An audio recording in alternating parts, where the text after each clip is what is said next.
Microphone check, 1 2 1 2. This is the Faded Podcast. Who the hell are you?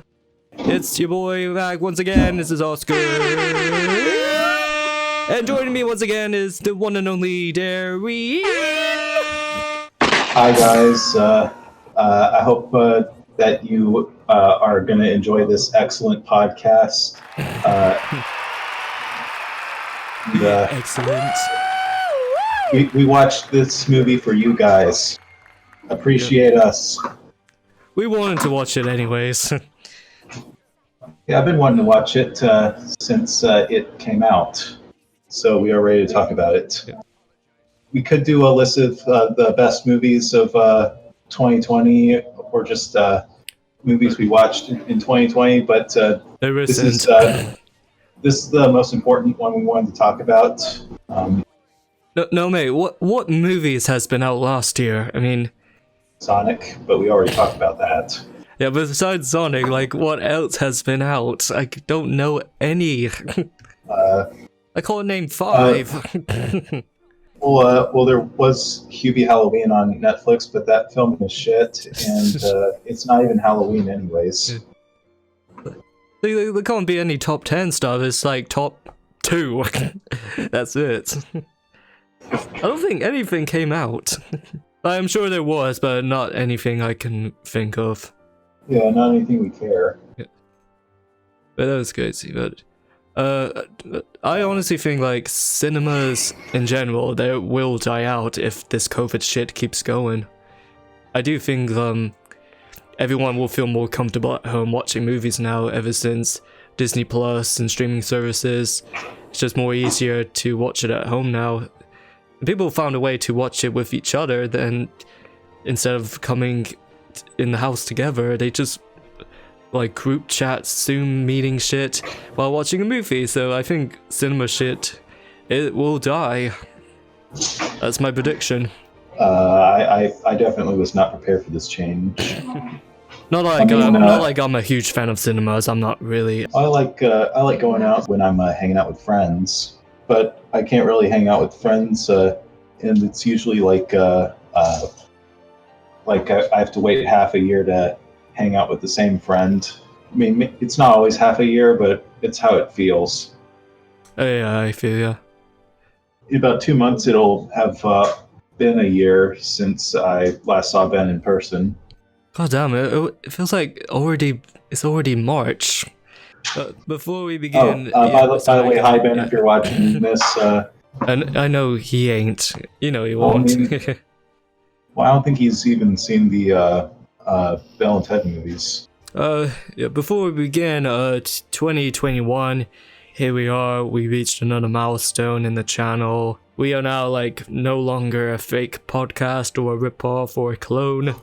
We are our own thing, because every other podcast is left in the dust. When it comes to the podcast, the channel, I think because I will relate to what we're talking about later on, so I think this is the only time I would speak in length about stuff like this, because I'm not one to talk about this face to face. Like, I don't really talk in depth in public or have these long ass conversations about movies or music to my friends or to someone I'm interested in, unless it's like a priority. But other than that, I just don't like talking like all day. That's not my thing. Like, if you catch me in public and say, "Hey, what you think about this thing? This came out," I'm gonna just be like, "It's hot," or it's ass. I don't know. That's it. I don't want to like pull you aside for a 40-minute conversation about, "Oh, this is an above average film. It's like it's kind of slightly decent."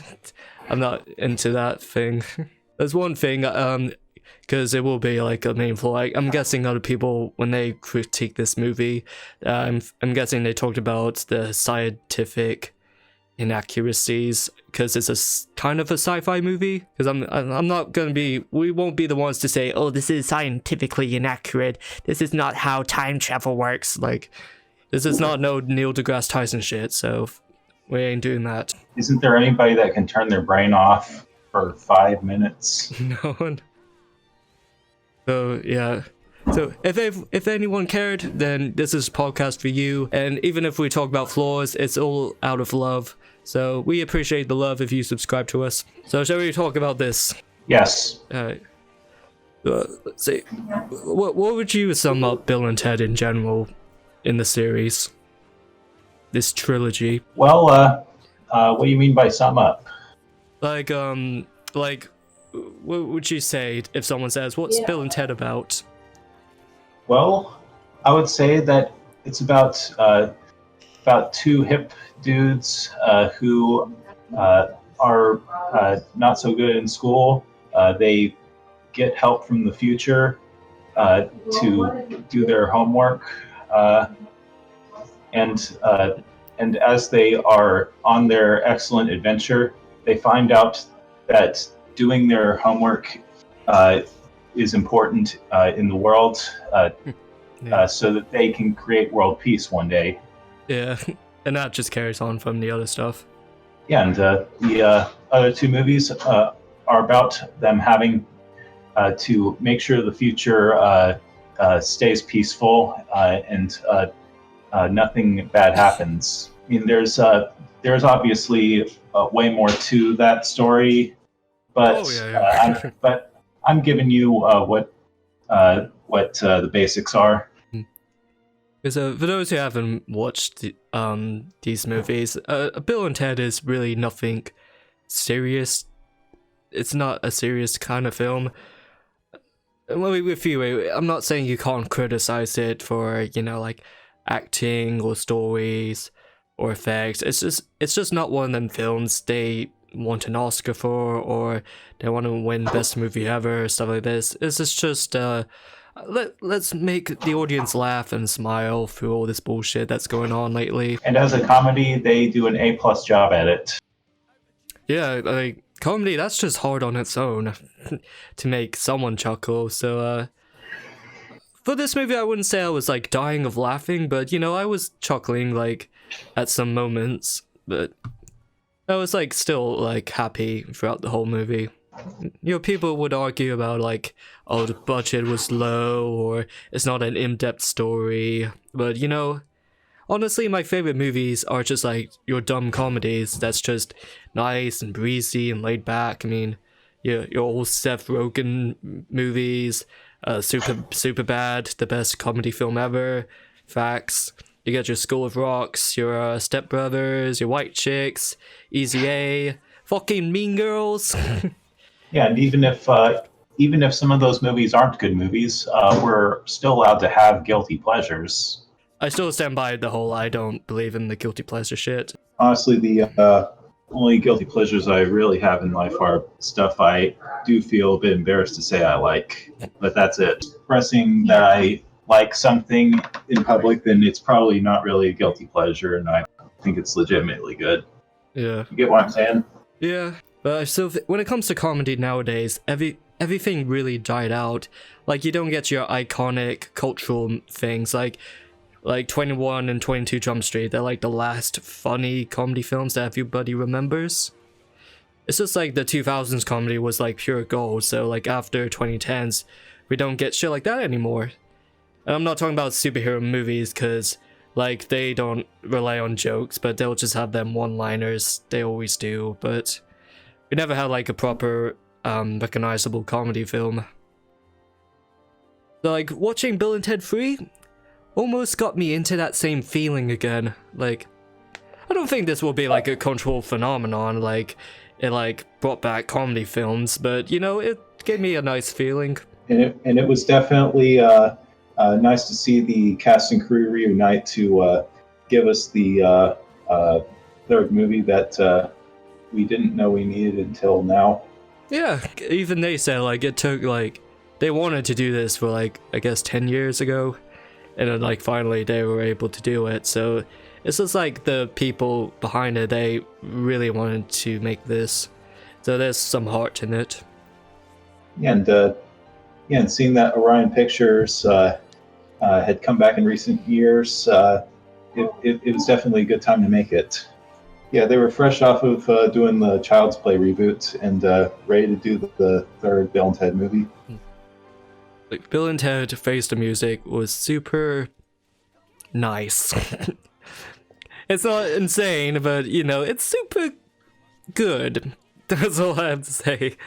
Like, if you're a sci-fi fan, even not the serious type of sci-fi movies, but you know, like if you like Back to the Future stuff, you'll probably like dissect the fuck out of this movie. There's some holes in it, but you know, you'll know, like if you've seen the movies, there's zero logic. It doesn't make sense all the time, so don't look too hard into these time travel stuff. Yeah, I mean, if any of you are bored with picking out all the plot holes of Avengers Endgame, then you now have a new time travel movie to nitpick. Also, I think Bill and Ted 1, that kind of got the idea first before Back to the Future, because we all know Back to the Future came out first, but the pitch for Bill and Ted, that came out first. But it wasn't like finished till like 87 or something, so they had the idea. They took their time. They took their time, yeah, and they also had a time travel car, but I guess they can't do that. Otherwise, they'll like be called like a rip-off, so they had to change it to a phone booth. But even then, I don't think America knew what Doctor Who was yet. But still, it was a cool idea. Yeah, not to mention had Alex Winter and Keanu Reeves playing the title characters. They play these grown-ass fathers, and now they have daughters now who act more like them than they do in this movie, which kind of helps the energy, because you'll get like your old school Bill and Ted, and then you get like the retired version of them. Yeah, it's like them passing the torch to the next generation. The girl that plays Ted's daughter was also the sister in Atypical, for all you Netflix fans to know. They wish the third movie they mixed up the theme again, just to make it kind of new and fresh, because you know the first one had time traveling, and then the second one had the heaven and hell type of movie. So I feel like the third one would have been good too. I guess they want to combine the two just to please the fan base, but also I want them to like try something a little different. It'd be cool if like, I don't know, they did like some sort of Rick and Morty stuff where it's like alternate universes. I mean, it almost felt that way when they saw their older selves in prison. Yeah, that felt like that could have been like an alternate universe thing. In any TV episode in which they travel to alternate universes, like Family Guy's Road to the Multiverse. But I don't know, it just felt weird, like they're just seeing future selves and it's just they're different people. Characters, the princesses, like they did nothing in this movie. But to be honest, they don't do anything in the other movies, they just sit around. But I think they tried to make it look like they have a purpose, but they didn't go anywhere. Yeah, I mean, you expect their marriage problems with Bill and Ted to be more relevant in the movie. It just kind of felt a bit underused. Because they feel like they're just trapped in this world because they feel like they're just sent to the future with them. We could have seen them traveling with their older selves. To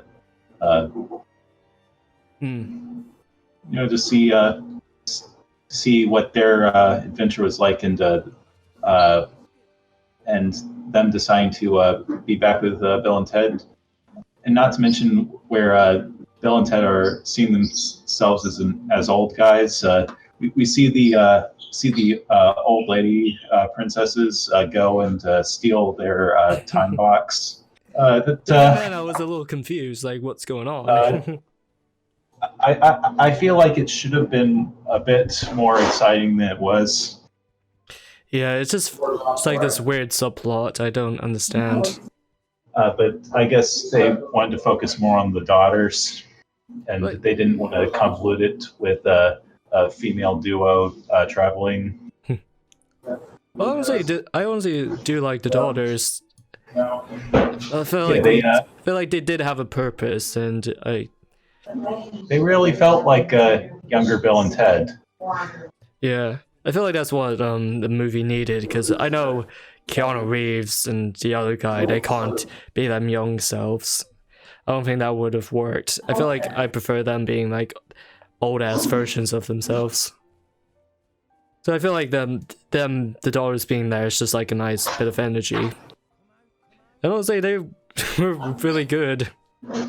So, and they did, honestly, they did the most work in, like, they formed the band, and meanwhile, Keanu Reeves and Alex Winter, they were just looking for themselves, just to take a song off. But the daughters, they really supported the dads, and they loved the music. You never... Yeah, not to mention that at the end, Bill and Ted realized that that the prophecy was about their daughters more than them. I don't know why if they said that just because they want to make movies out of them on their own. I don't know if that's what they're intending to do. I mean, they could if they have a good enough idea. Yeah. I mean, if they're going to make a Billy and Thea's Excellent Adventure, I would say that I'd like to see something different in terms of the plot. Oh, please, yes. Because I don't want it to be like... Because, you know, they're acting like young Bill and Ted, so I don't want that to be a movie on its own, like just a rip-off. I don't want it to be like female Ghostbusters or something. Or new Star Wars, Disney Star Wars movies at points. Yeah. But the ending in this movie, was very reminiscent of Bogus Journey, like when they did the ending. Because like the song they did in Bogus Journey, like was they played an incredible version of Kiss. And then in the third one, it felt weird, it felt like a little messy, but I get they want to feel like super cinematic and insane or heavenly. And not to mention this time they were playing it in the middle of a highway in front of hundreds of people. It just so happens there's a truck filled with instruments on the highway pretty close to them. Even the beginning with the wedding, like, they tried to play it off that they were terrible, but honestly, it wasn't so bad what they played. Like, we know they're good at instruments now because they practice, so it was just weird experimental music. But like, the way the people were listening, they thought like it was trash. Maybe it's supposed to be a commentary on how bands can deteriorate over time. Because it did, in the beginning, they did show, like, the decline of Wild Stallions. And not to mention, when they go to hell, they bring up Death's fallout with the band. In the funniest way ever. Like, what did he say? He just wanted to do, like, 40-minute bass solos. That's so funny. Honestly, it's good to know that even after all these years, Death is still one of the funnier characters in the movie. Yeah.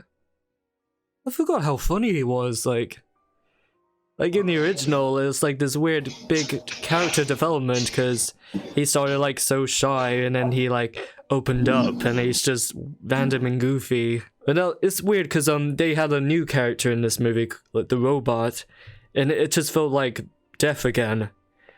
Like, he's, like, shy, and then he opened up. It's just the same character development as Death in Bogus Journey. And then Death was annoyed by the robot now. Guess I would, too, if there was a character who felt like a copy of me. Yeah. You know, I'd feel that way, too. It was like that robot, it had the same face as Death. I just felt like they just wanted to do, like, another version of him. I mean, it would have been... interesting if that character was able to stand out a bit more. I mean, he, like Rufus's daughter mentioned that he had the same name as her ex-boyfriend, and I was kind of expecting him to be the ex-boyfriend. Yeah. But that happened. How'd you feel about the subplot when the children were finding the musicians? That definitely. It definitely was a highlight to see the series portrayal of more historical figures. That was the entertaining part. Your Jimi Hendrix, Louis Armstrong's, Mozart, and then the Kid Cudi came out of nowhere. Like, I saw him in the beginning, then I'm like, oh shit, it's Kid Cudi. And then, like, he came to join the group, and then he's like, oh, now I'm a historical figure. It's like, yes, Kid Cudi, you say that. You are one. But I was also disappointed, like, he didn't sing or anything, like, in the group. He just stood around doing nothing. Yeah, he should have done more. You know, if you're gonna have Kid Cudi, you better take advantage of it. Yeah, he's the one who sings. Come on, guys. Because if you're gonna make the greatest song to save the world, you gotta have his hums in it. You gotta have him harmonizing his beautiful voice. You gotta have the Kid Cudi hums. I bet there were a lot of disappointed fans of him Yeah. that didn't get to sing.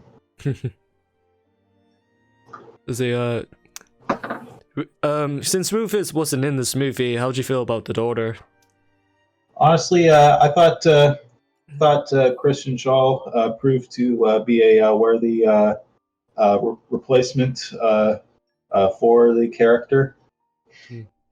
She definitely did not just feel like another Rufus.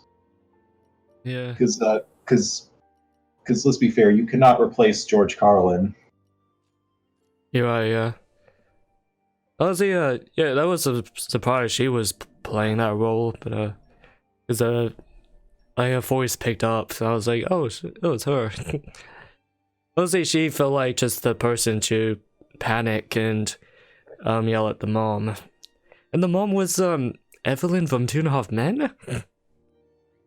And even I didn't understand what her character is supposed to be, like, is she a leader, and she murdered everyone, thinking the world would be saved, but that backfired. And she rightfully got called out by her daughter when it backfired. Yeah. I don't know, it just doesn't feel like it's like Rufus's family, but I don't know. I'm not saying you need to be similar to him or do something that looks a look-alike, but I don't know. Rufus's daughter wasn't like a lot in there, because Rufus in the beginning of the movies, he was like kind of like this mentor. Bill and Ted is like this teacher, like teaching them the ropes, but I guess like since Bill and Ted are grown, they don't really need that sort of guide anymore. Yeah, I mean, not to mention Rufus was more in like the beginning and the end of the movies. Yeah.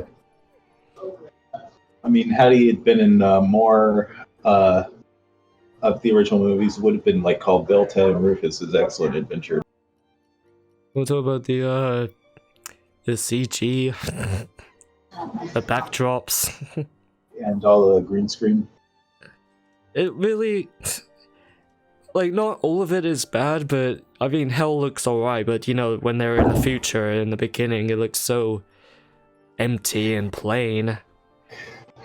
It's not just their fault, like, Marvel movies and Star Wars does this shit too, but it's like, they always have this big empty wasteland, even though they want to try and make it look epic, but it's just boring. I guess they didn't want to go over budget, but like still, they could have made it look a bit better. Yeah. But then again, like Orion Pictures hasn't been back for too long, and I don't know. Maybe they just want to have their budget go elsewhere. Considering that they started production like right before the pandemic. Yeah. Even then, like, yeah, since pandemic, the production, you have to do something else. Yeah, and honestly, the original movies, the original two movies effects were definitely superior in that category. Yeah, my god, oh my god. Like, the Heaven and Hell in Bogus Journey, that looked really good. Like, that was unique on its own for, like, a perspective of Heaven and Hell. Yeah, Hell was completely redone in Face of Music. Because we didn't see so much of Hell, like, I guess they weren't in Hell a lot in Face the Music, so they just want to show fire and them digging. That's it. even the future stuff, that was a little disappointing because it's just brightness and it's just techie future. But even It honestly looks like Camino from Star Wars without the rain. it I does. mean, like it doesn't feel like the same future. I don't know. Maybe this takes place later in the future, but Yeah. still. Yeah, I was gonna question that. Is this the same type of future, like, you know, an excellent adventure, like these? It's so weird and unique, and it's like these stars and these people waving their hands. I was like, oh, that's the future. So I assumed like, are they gonna do that again? But it was just something else. Even the second one, they did something a little different, but it made it almost related. Yeah, we'll just have to see what the future is like once we catch up to when the future takes place in. Yeah. It's just they can't do huge productions, so they have to rely on a green screen. I get it. But the ending, though, the ending was really abrupt. It's just they played the song and that's it. That's the end of the movie. So it's like, it's just weird for like, if it's gonna be the last final movie in the trilogy, they just end it like that. I mean, to be honest, it kind of felt a bit reminiscent of Bogus Journey's ending, except except it's a bigger concert this time. Yeah. Yeah, they do the concert stuff, yeah. I mean, like it felt. It kind of felt a bit the same. Like the future is saved. I mean, I guess they didn't want to have any ending that's too drastic from Bogus Journey. Yeah. This is the way Bogus Journey ended. It was like kind of like perfect. Like that was the best part. They were playing Kiss, and then afterwards, at least afterwards, the first two show them back together in this garage. Like just at least there's something in the ending. But the third one is really nothing. Yeah, it's like they still created world peace. It's just later than we all thought it was. Yeah. I was expecting like they were gonna hype up some sort of spin-off for the daughters, but we got nothing. Yeah, I mean, if you wanted to see the cast and crew reunite for another outing, then you get what you pay for. You got what you want. Yeah, I got exactly what I paid for out of this movie. But do you want to talk about Keanu Reeves? Yeah. And kind of like him and Alex Winter, I like that they're not playing like they're not trying to play like the young versions of them. Yeah, I feel like they would try too hard.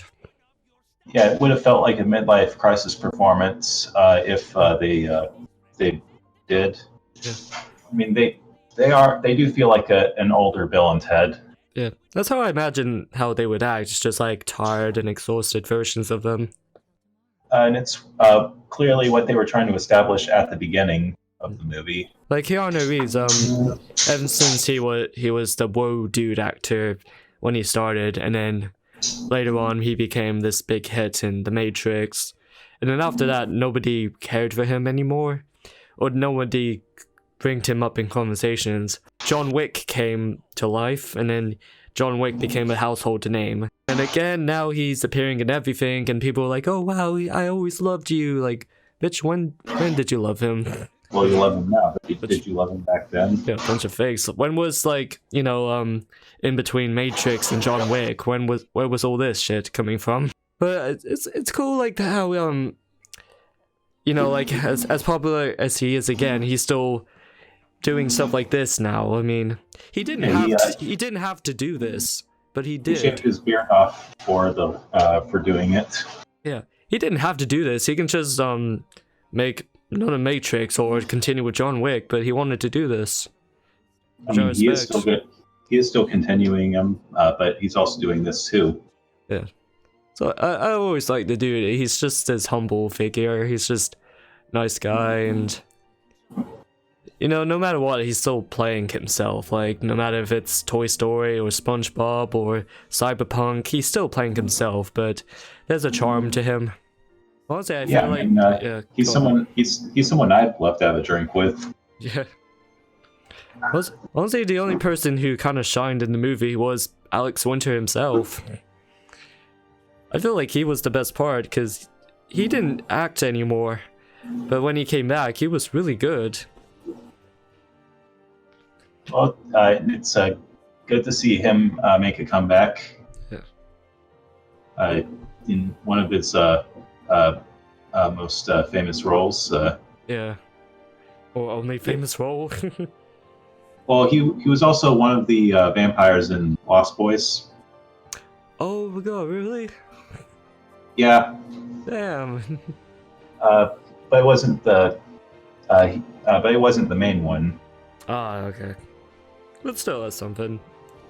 It is. But I feel like Alex Winter like delivered his lines pretty well, but Keanu Reeves, sometimes there's a lot of awkward lines that didn't really stick. You will get these classic lines, like if they say "be excellent," Keanu Reeves says it really like tired and lazy. But like, I wouldn't be fine. That would be fine if it's their character, but when Alex Winter does it, he plays it off naturally and casual. But then Keanu Reeves kind of like tries too hard. It's like, whoa, what? So it's like seeing them two, it's kind of like, oh, Alex Winter is doing it a little better? A little better? He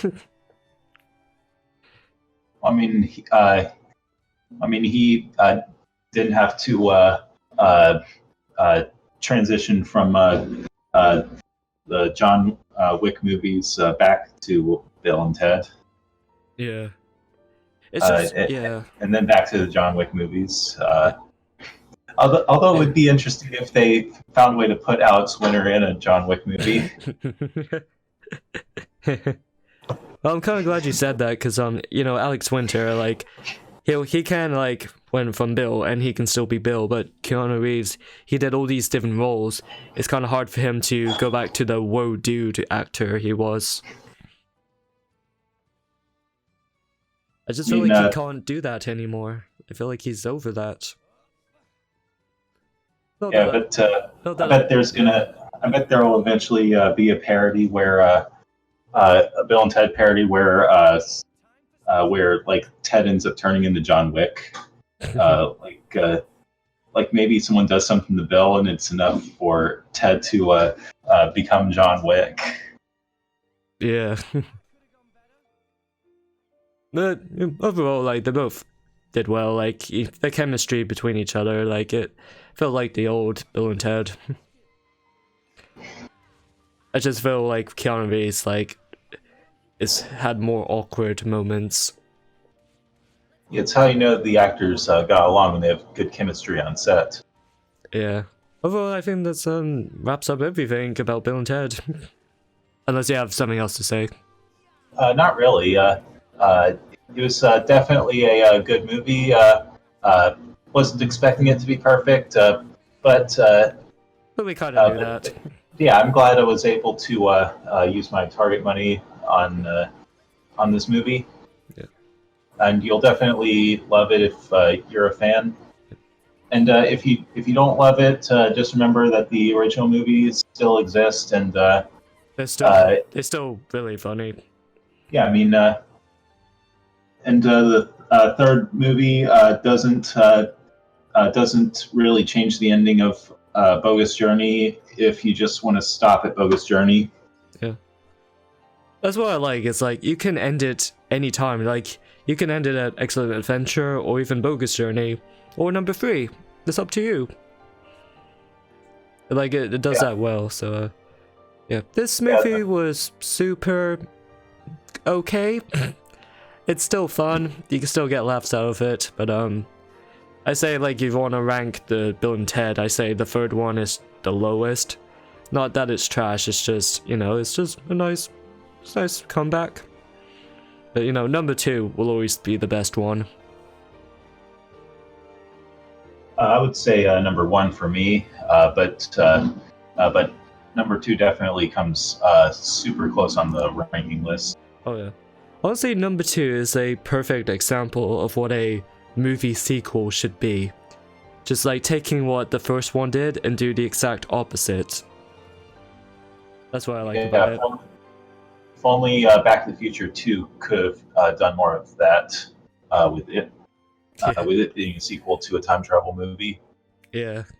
That's why I wished Bill and Ted 3 would have done something else as well, but maybe it's not so high on my ranking just because it just feels like 2 in 1. I mean, maybe that was the idea, but and it definitely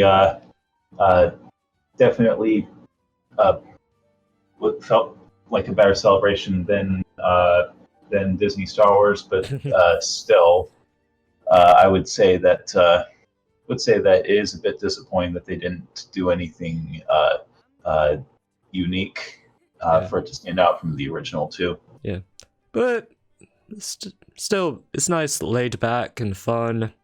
It's a nice reunion.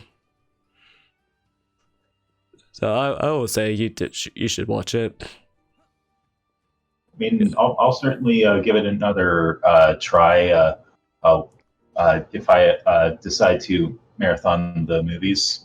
Yeah, I'd say if you haven't seen the other 2, don't jump to 3 because you won't understand it. I say watch the first 2, or maybe at least 1 if you want. See how you feel, then jump to 3 if you want. But I honestly think the first 2 are worth your time. No, we. Yeah, I mean the first 2 are definitely going to always be the classics. It definitely will. Darren, all we need now is Wayne's World 3.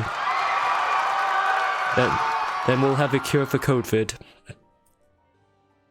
I feel like if Bill and Ted 3 can pull it off, I feel like Wayne's World 3 could. Well, it depends if they can get Mike Myers and Dana Carvey to step back into the roles and they get all the writers to come up with a good third movie. Yeah, because honestly, that's like the OG internet show. Like iCarly. Before that was Wayne's World. That was their idea. So it'll be cool. Like they'll probably do some YouTube shit or something. Is there any iCarly fan art of Carly and Sam in dressed up as Wayne and Garth? we need something like that. Wayne's World 3, they go on YouTube, let's do that. And they get demonetized. And the channel gets shut down. And then there's rant videos and the makeup community go after them. Let's make it happen. You know, if they actually do make a Bill and Ted 3, I would go out of my way to watch the first 2 movies to be prepared for it. Just like really, what they're both just really like good. I love both of them. Yeah, I've seen clips, and what I've seen so far looks very funny, and they're worth it. They're definitely some of the movies on my bucket list. They're worth it. They're worth your time. I mean, we'll just have to see if this late sequel trend still goes on in the 2020s. Hopefully we do. Hopefully we bring back comedy. Yeah, so far it's still been going on. Yeah. I think that's about it. I'm glad we were able to start the year out strong like this, and even though this is even though January is basically the month where we wrap up a previous year, and this is basically the only way we're wrapping up the previous year. It's a damn good way to do it and start the new year. Yeah. I don't know what we're gonna do next month or the month after, but we'll find something. Think of something. Yeah, I'll tell you immediately if I have an idea for next month. 2020 was a crazy year, so let's make 21 a better year. Rest in peace to MF Doom. RIP to everyone who passed away in 2020. We all miss you, and you'll always be remembered. Let's make 21 a better year. And if it's still crazy, hopefully it's crazy in a good. Yeah. And hopefully, as many people as possible will get their COVID vaccinations. Yeah, everyone just be safe. Lockdown is boring and shit, but let's all come together and just let's be safe. Be careful out there, guys. We all love you. And always wash your hands when you go out. And if you're bored at your house, then find a way not to be bored. Wash your hands, wear a mask. Please wear a fucking mask, guys. And I love you all, and we'll see you in the future. Goodbye, everybody. And hope you all make it to Sea Live this year. Party on, dudes! Be excellent. From 2000 onwards. I think someone's at the door. No, that's just it's just my dad doing some housework. Oh, say man, we need like a Joe Rogan room for this podcast shit. I hope the next place I live is a Joe Rogan room. Like the OG room, not the his new Spotify room. It looks like a toaster. I'm talking about the real wall and American flag in the background. That's a man cave. It'd be awesome if I had a room like that. I'll probably get a room like that if we ever start doing face cams on this podcast.